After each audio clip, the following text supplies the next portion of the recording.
My name's Simon Bowler, and I've just built this lean-to oak frame gazebo. Here's how we did it.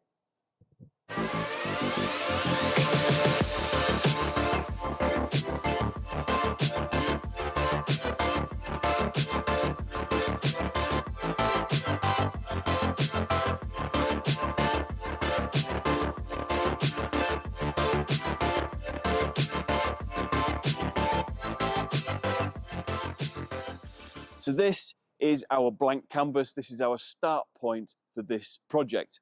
The brief from the clients was this. They told me that the sun shines through these patio doors in a fashion that makes it uncomfortably hot on the inside.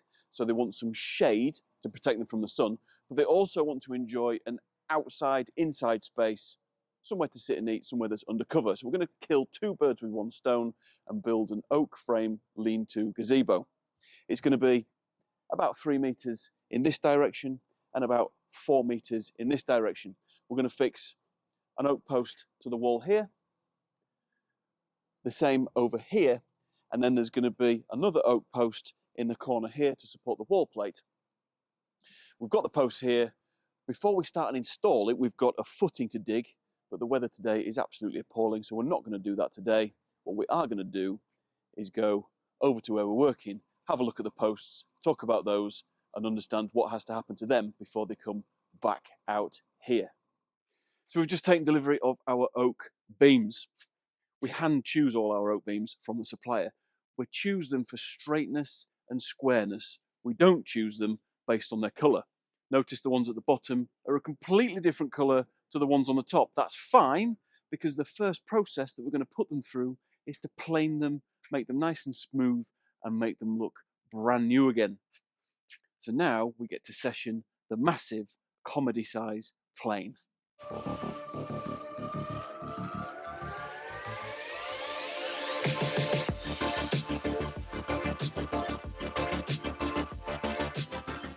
The beams have been planed, they're now all nice and smooth. We've put the gazebo up because there's some kind of storm coming over and my haircut doesn't do well in the wet. Anyway, what we've got to do now is just get the beams on the trestles, roll them around, familiarise ourselves with them and decide where specifically each beam and post is going to go on the job, and then we can make some moves towards setting them out and cutting the appropriate mortises and tenons in them. So that's what we're going to do now, roll our beams around. So we need 2 to bolt to the wall, to the house, and 1 freestanding. So the perler wants to be the freestanding one.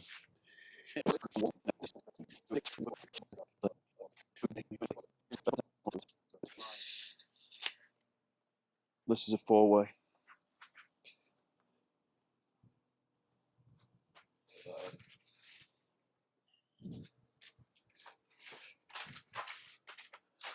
When I say 4-way, I mean the shape of the tenon. It's going to have shoulders on all 4 sides of the top of the posts, hence the term 4-way.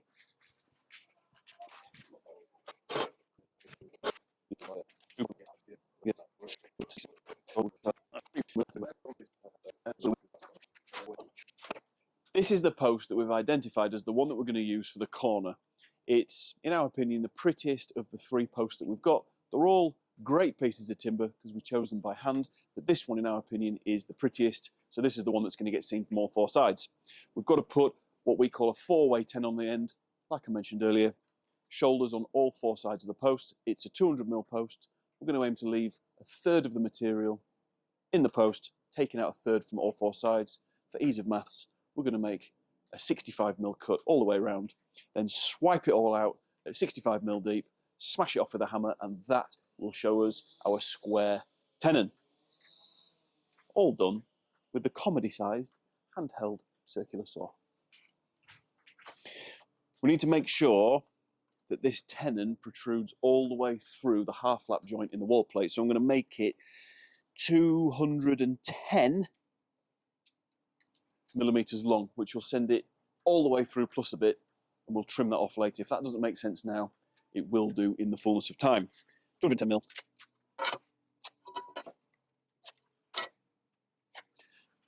Square sides.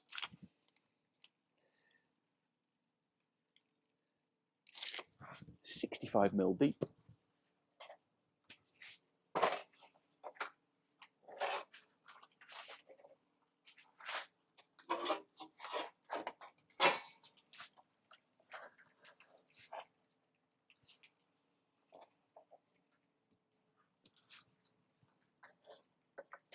It's not plugged in whilst I'm getting my fingers near the blade.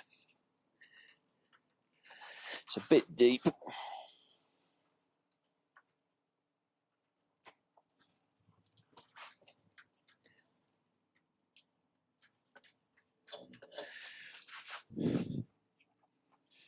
Saw is set. Time to swipe.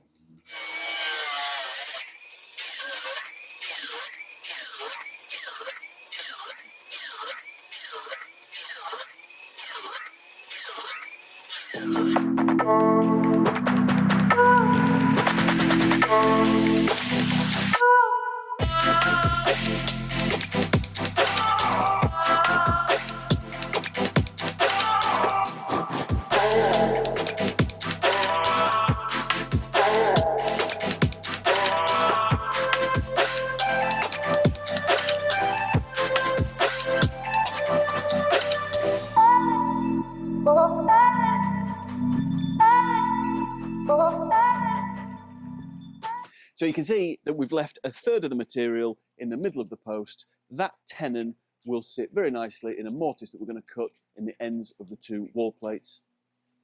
We'll come to that a little bit later on.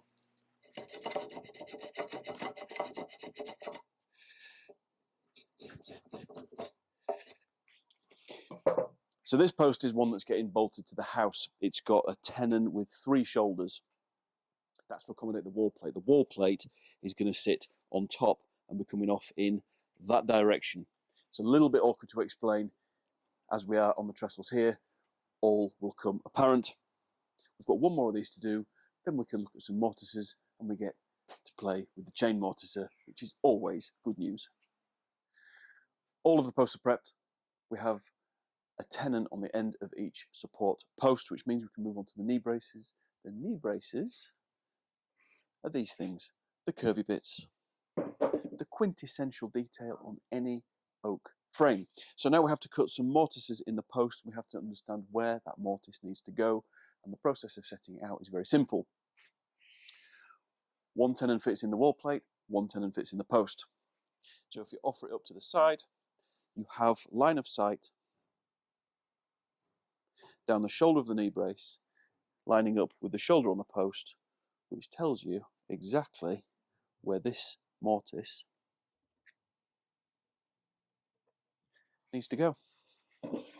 Square it round, measure it up, set it out, dig the mortise, which is the next job. Chain mortiser incoming.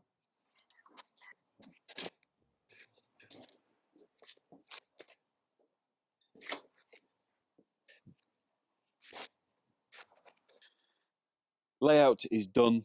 Took the measurements directly off the tenon on the knee brace, used a sliding square to make sure everything is nice and central. Now, time to dig a mortise.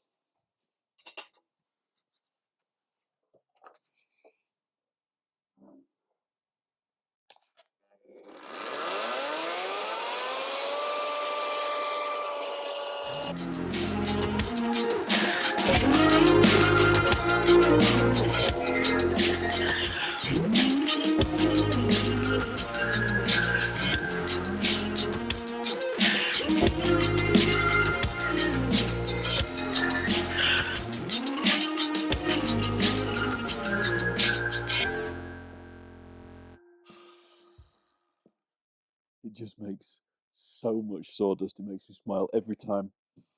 Other side now. And then we got interrupted by our client.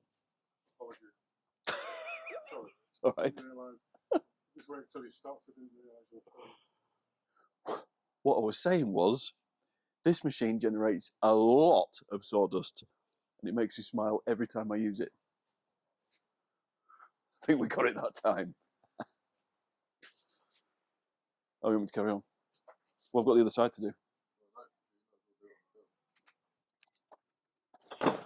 You do it from the other side, it's not a great angle. Huh? You do it from the other side, it's I can't do it from the other side, no. Huh? I can't do it from the other side. No, just. I thought they said in your back. Eh? They just say in your back. Well, that's how it is. It's the same thing happening from the other side.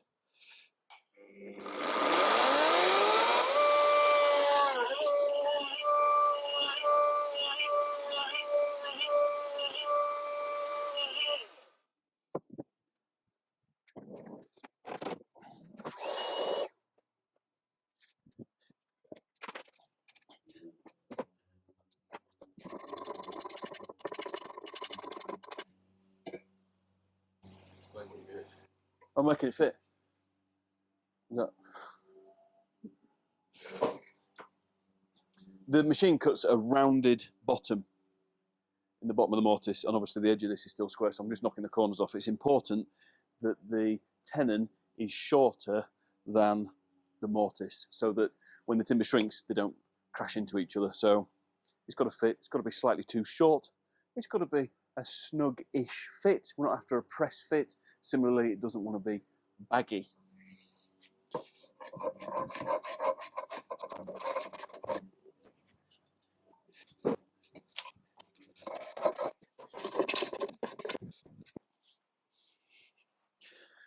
There we are.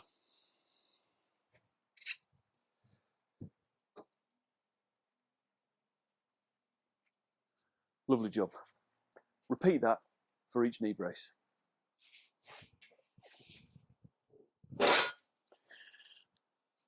Posts are prepped, tenons, mortises done. Now we turn our attention to the wall plate, specifically the first joint we're going to cut, which is a half lap with a mortise all the way through it. So best we get another beam on the trestles. So the beam that's on the trestles now is this long one across the front. 4 meters long, it's the first wall plate. And when we chose this beam, we realized that it was dead straight in one direction, but did have a slight curve in the other. Most long oak beams aren't perfectly straight. This is no exception. So what we've done is orientated it in the fashion that it's going to sit on the structure. The dead flat side is on top, and our rafters are going to come down here. The slight curve is in the direction that you're not going to see it. It's really important to orientate these in such a way as the critical views stay flat. In this instance, that is the roof line, the roof detail. We want a dead flat roof. We're going to cut a half lap joint in it now and put a mortise through that to form the connection at the corner.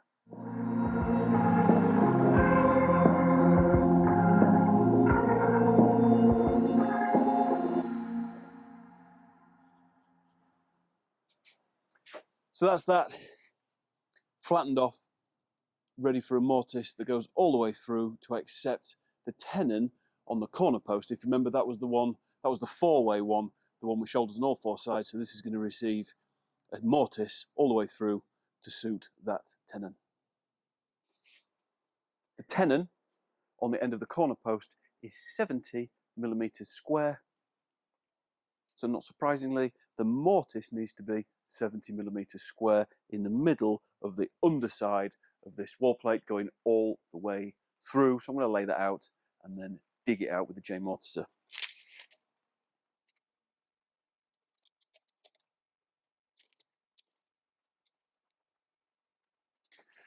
Do you think you can hear the rain? People need to know the conditions that we work in. They probably don't, do they? But anyway, it's raining.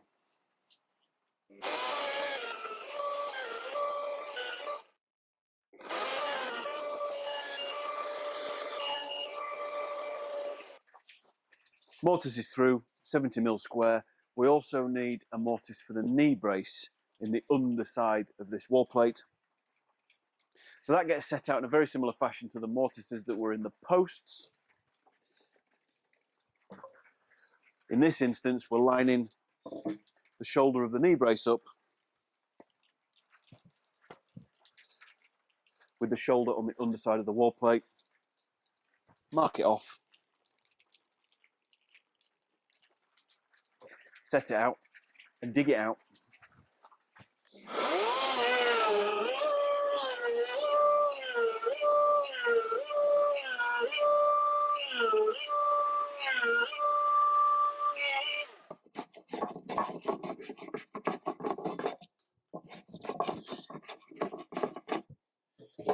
sometimes they're a bit too tight, so you just have to plane it down a bit so it goes in nicely.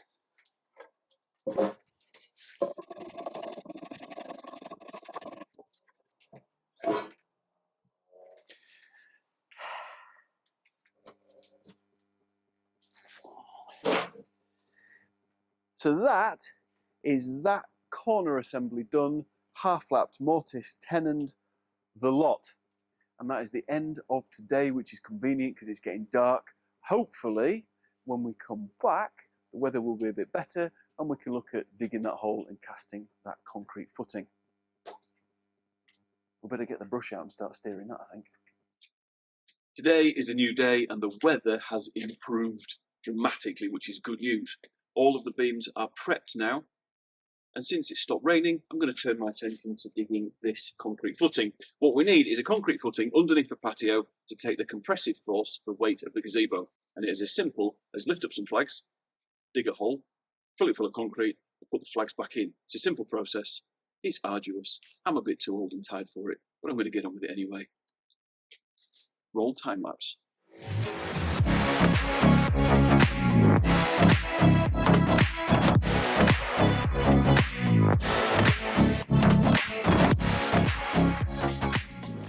The hole is dug. I do find it more and more physically demanding digging holes as I get well into my late 20s. Anyway, we've dug this about 1/2 metre by about 1/2 metre by about 1/2 metre. All we've got to do now is fill it full of concrete and then put the flags back down and call this little chapter done.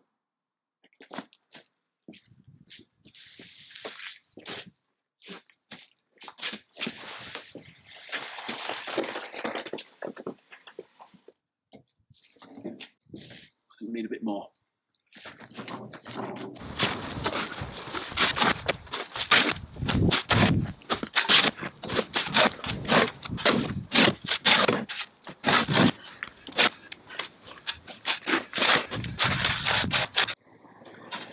So now the hole is full of concrete, we can put our flags back down.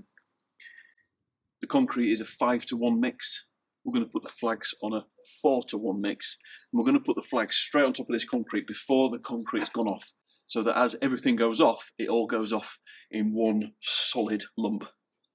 That's important, so it's all behaving as one pile of concrete and sand and cement and flags, so that it can't sink at all.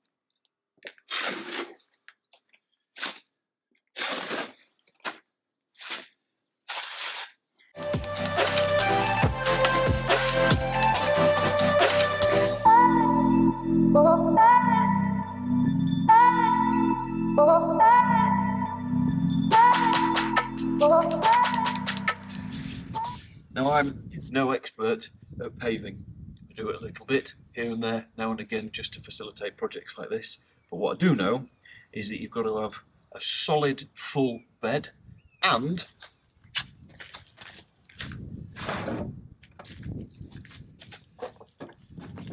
you've got a slurry at the back of the flags. This is a mixture of SBR and cement, and it's really messy, but it just means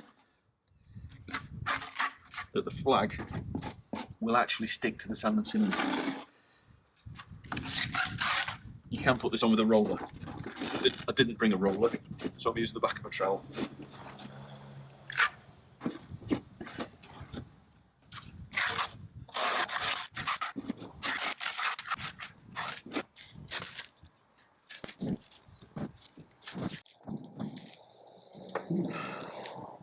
That'll do. Flags are back down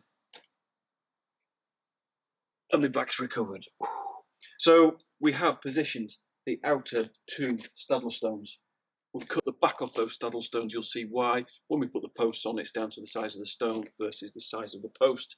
And we've also positioned our corner staddle stone directly on the patio, which in turn is on the sand and cement, which in turn is on the concrete, all nice and supported. We've set that out using 2 string lines, one running down the back of the house and one running down the side of the house, and then taking some simple measurements, how far off the bricks, and that tells us exactly where that saddle stone goes, and we've been able to take a square measurement just to cross-check that as well.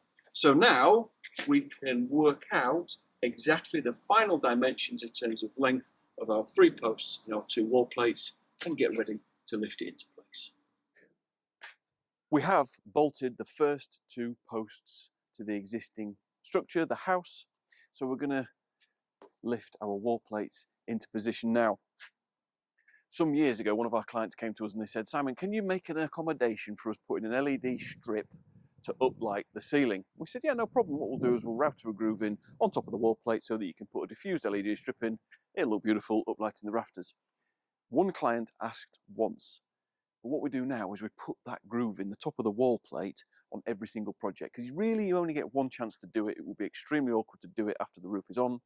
So irrespective of whether the client has asked us to put the groove in or not, or if they're going to have LED strips or not, we always put a 15mm groove on the top of the wall plate, just in case clients decide to put an LED strip in to uplight the ceiling. That makes us a bit unique because we're carpenters looking after electricians and helping them out.